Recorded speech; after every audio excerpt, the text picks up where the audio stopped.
Today's original source is the John L. Lewis speech, "The Revolution is at Hand," which was given at the March on Washington in August of 1963.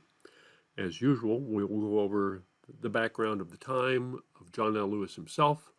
We'll talk about the speech and its relation to our other readings in the class, the effect of that speech, and then we'll ask questions as we normally do.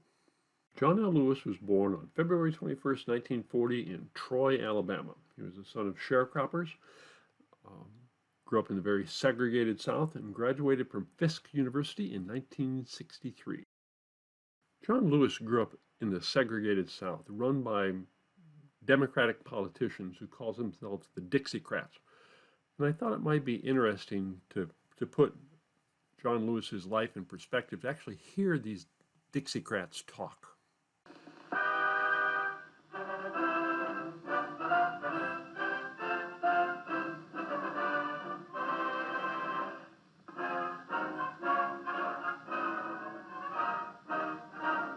The Southern revolt against President Truman reaches its climax at Birmingham under the states' rights banner. Venerable Alfalfa Bill Murray comes out of retirement to join in the protest against the president's civil rights program. More than 6,000 flock to the Rump Convention to select a presidential ticket. In the forefront of the move are Alabama and Mississippi delegates who voted the Democratic National Convention at Philadelphia.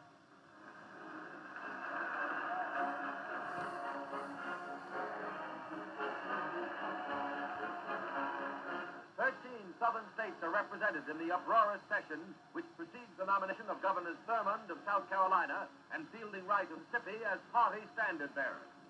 Governor Thurmond attacks the civil rights plank.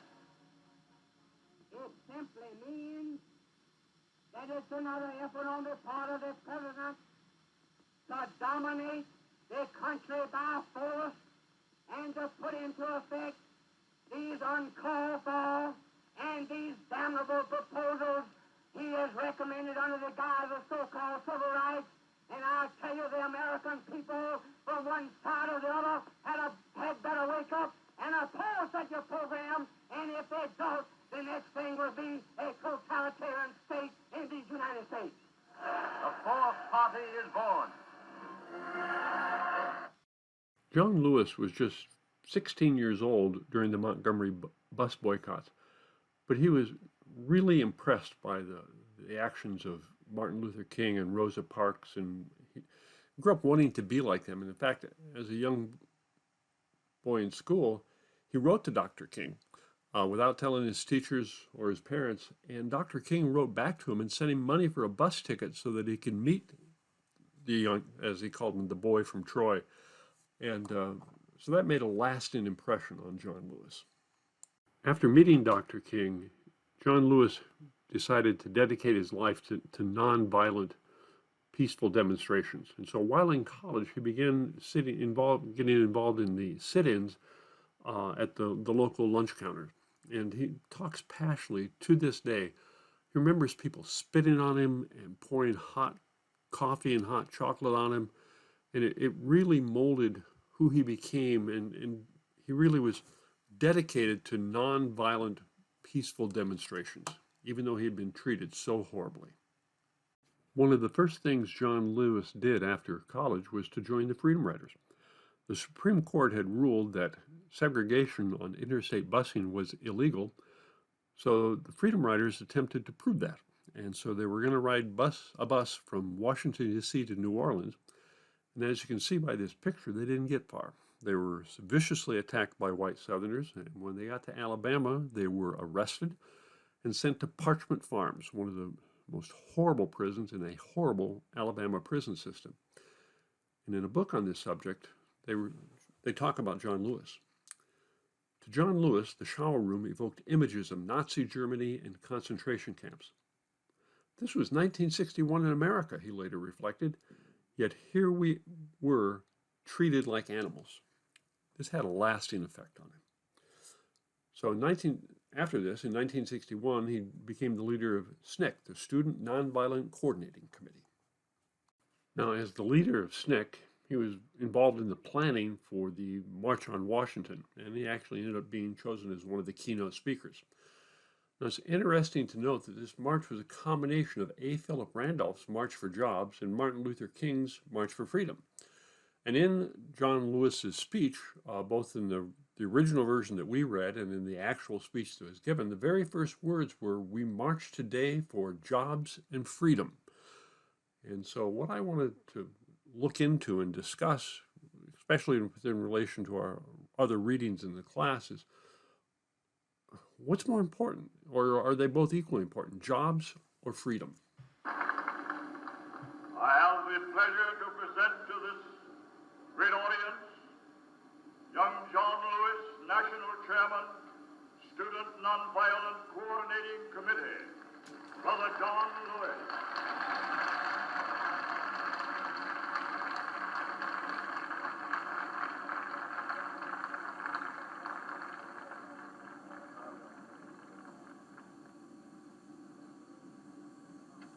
We march today for jobs and freedom.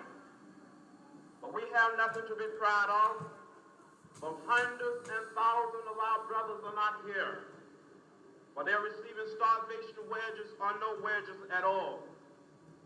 While we stand here, there are sharecroppers in the Delta of Mississippi who are out in the field working for less than $3 a day, 12 hours a day. While we stand here, there are students in jail on trump-up charges. Our brother James Farmer, along with many others, is also in jail. We come here today with a great sense of misgiving. It is true that we support the administration's Civil Rights Bill. We support it with great reservation, however. Unless Title 3 is put in this bill, there's nothing to protect the young children and old women who must face police dogs and fire hoses in the South while they engage in peaceful demonstrations.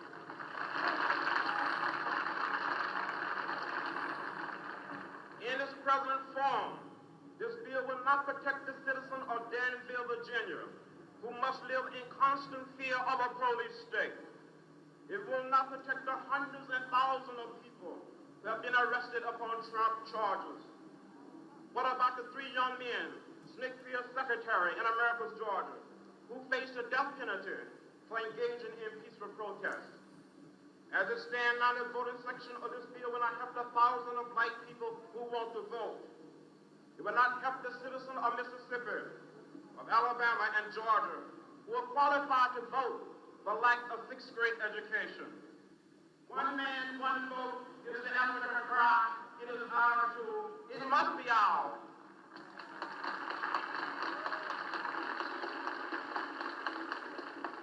We must have legislation that will protect the Mississippi sharecropper who was put off of his farm because he dared to register to vote. We need a bill that will provide for the homeless and starving people of this nation. We need a bill that will ensure the equality of a maid who earns $5 a week in the home of a family whose income is $100,000 a year. We must have a good FEDC bill.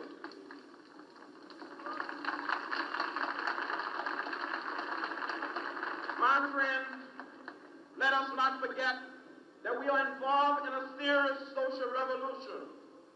By and large, American politics is dominated by politicians who build their career on immoral compromise and allow themselves an open form of political, economic, and social exploitation.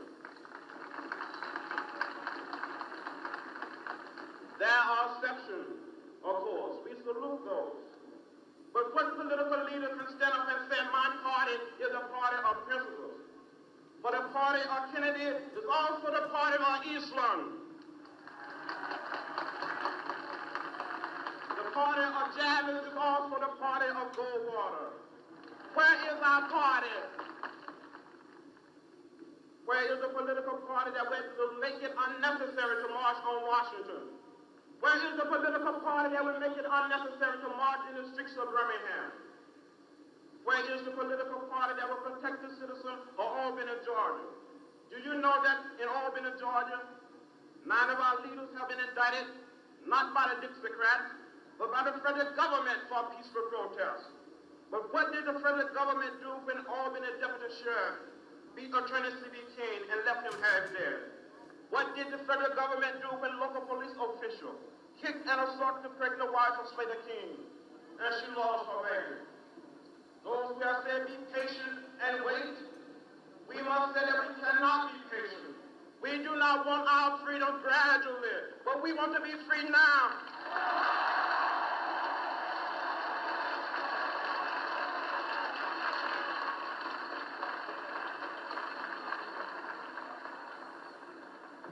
We are tired. We are tired of being beaten by policemen. We are tired of seeing our people locked up in jail over and over again. And then you holler, be patient. How long can we be patient? We want our freedom, and we want it now.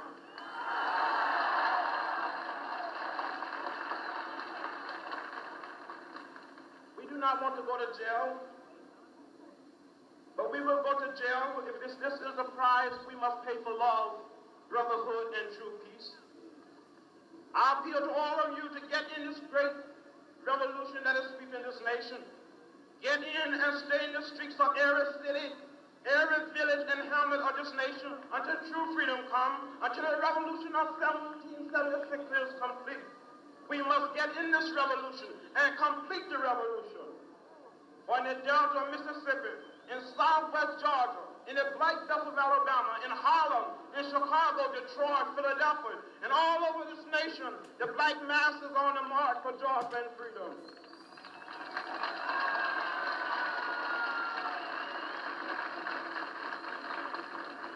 We're talking about slow down and stop. We will not stop. All of the forces of Eastman, Barnett, Wallace, and Thurman will not stop this revolution.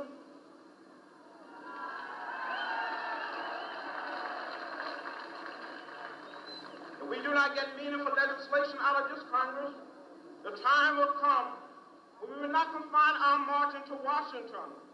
We will march through the South, through the streets of Jackson, through the streets of Danville, through the streets of Cambridge, through the streets of Birmingham.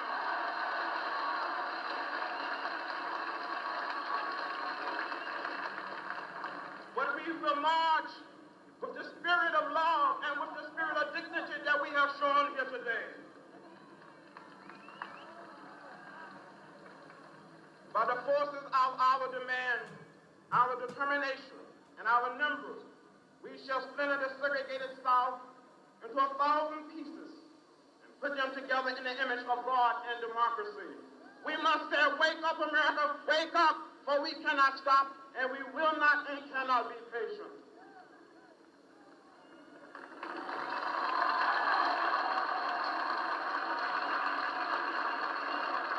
So I went through our readings and I thought, which of the authors that we've read talked about the importance of jobs? I think none is more important than Booker T. Washington.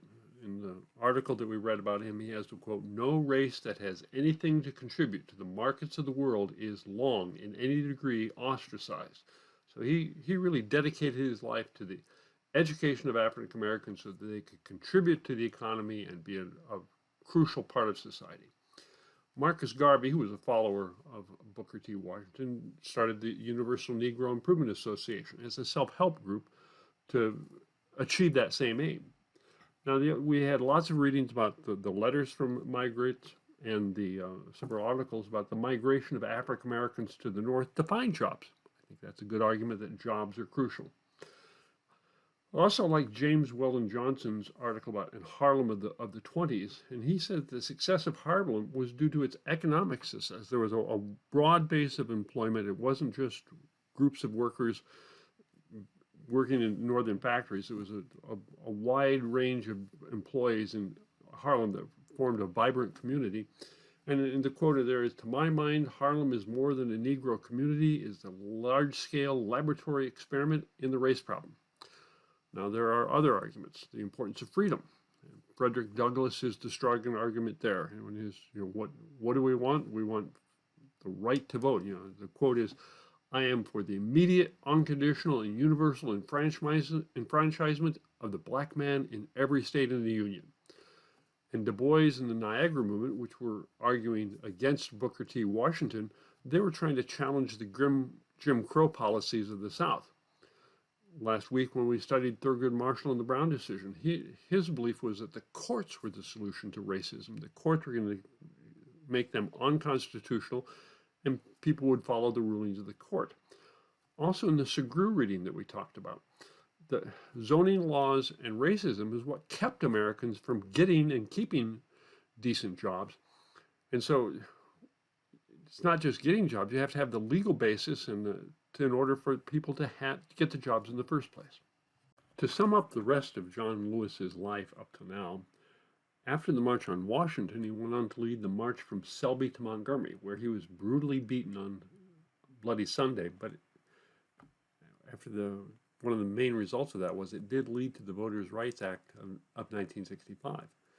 And during the 70s, he headed the Voter Education Project. And in 1981, he entered political life, and was elected to the Atlanta City Council, and he was elected to Congress in 1984, where he has served for the last 34 years, and today he is one of the most powerful and respected members of Congress.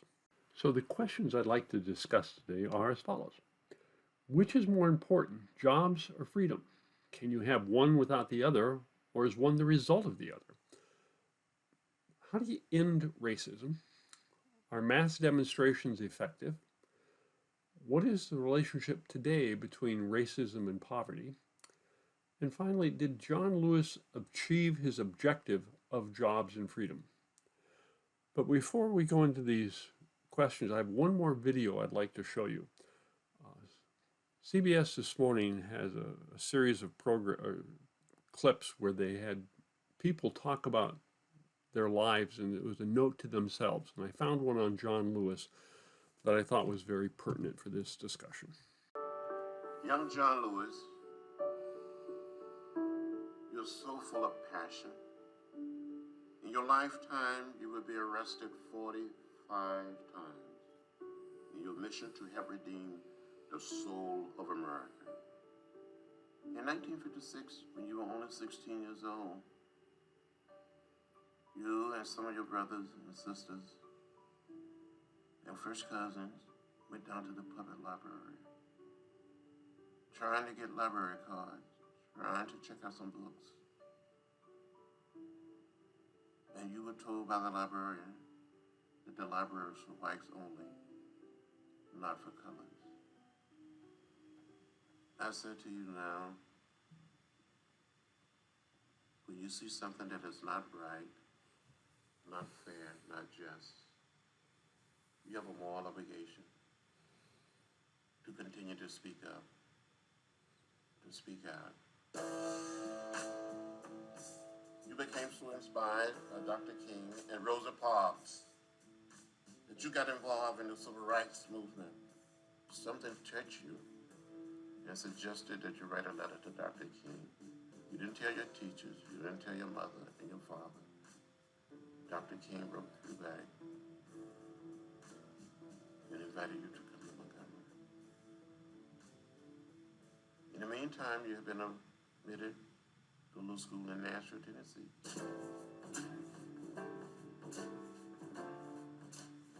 And it was there that you got involved in the sit-in. You'll be sitting there in an orderly, peaceful, nonviolent fashion, and someone will come up and spit on you. Or put a light slippery down your back, pour hot water, hot coffee, hot chocolate on you.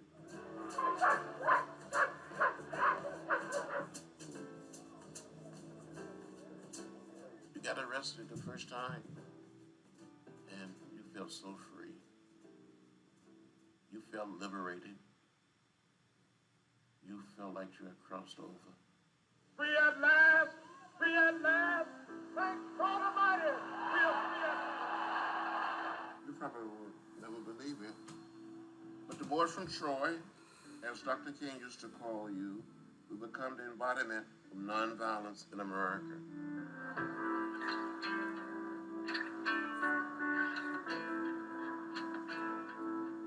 We must say, wake up, America! Wake up! Or we cannot stop, and we will not and cannot be patient. 2 years after you speak at the March on Washington, you will see the face of death leading the march from voting across Stedman Peters Bridge in Selma. We're marching today from Selma to Montgomery. We're marching to our state capital to dramatize to our nation and to the world our determination to win first-class citizenship. Troopers here, advance toward the group. You were beaten on that bridge. You were left bloody. You thought you were going to die. But you would make it. You would live to see your mother and father cast their first votes. The change we need doesn't come from Washington. Change comes to Washington. You also live to see this segregated nation you live in. Still an African-American president and his family to the White House. And guess what? Guess what, young John? By some divine providence, as it is to send a message down through the ages, that man will be nominated on the 45th anniversary of the March on Washington.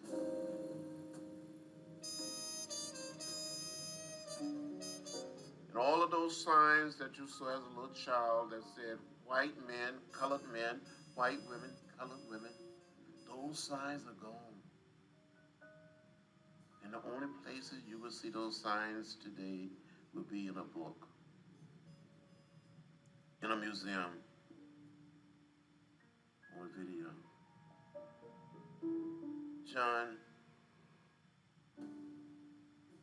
thank you for going to the library with your brothers, your sisters, and cousins.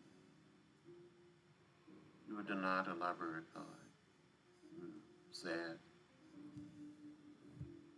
But one day, you've been elected to the Congress. You wrote a book called Walking with the Wind. And the same library invited you to come back for a book signing where blacks and white citizens showed up. And after the book signing, they gave you a library card. And believe, as Dr. King and A. Philip Randolph and others taught you, that we're one people. And it doesn't matter whether we're black or white, Latino, Asian American, or Native American. That maybe our foremothers and our forefathers all came here in different ships. We're all in the same boat now. John, you understood the words of Dr. King when he said we must learn to live together as brothers and sisters. If not, we would perish as fools.